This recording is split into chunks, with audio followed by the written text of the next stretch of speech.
சென்னை ஆவடி அடுத்த கோனாம்பேடு பகுதியில் கணவன் இயக்கிய கார் மோதி மனைவி உயிரிழந்த சம்பவம் சோகத்தை ஏற்படுத்தியுள்ளது. இதுகுறித்த கூடுதல் தகவலை செய்தியாளர் தாமோதரன் வழங்க கேட்கலாம். தாமோதரன், வணக்கம். இந்த விபத்து சம்பவம் தொடர்பான முழு தகவலை சொல்லுங்க. கண்டிப்பாக. ஆவடி கோணம்பேடு பகுதியைச் சேர்ந்தவர் ராஜா, இவரது மனைவி இந்துமதி. இவர்கள் கடந்த ஒரு மாதத்திற்கு முன் பழைய ஸ்விஃப்ட் கார் ஒன்றை வாங்கியுள்ளனர். ராஜா ஒரு மாதமாக கார் ஓட்டும் பயிற்சி மையத்தில் பயிற்சி பெற்று வருகிறார்.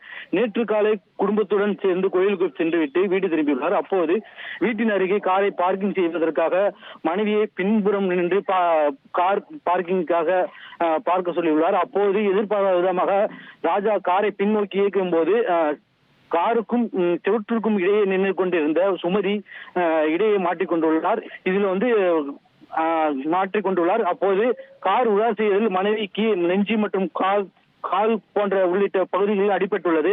உடனடியாக அவரை மீட்டு ஆவடி மருத்துவமனையில் அனுமதிக்கப்பட்டுள்ளார். அப்போது சிகிச்சை பெற்று வந்த நிலையில் அவர் இன்று சிகிச்சை பலனின்றி தற்போது உயிரிழந்ததாகவும் மருத்துவமனை தரப்பில் தெரிவித்துள்ளனர். இது குறித்து ஆவடி போலீசார் தற்போது விசாரணையானதை மேற்கொண்டு வருகிறார்கள்.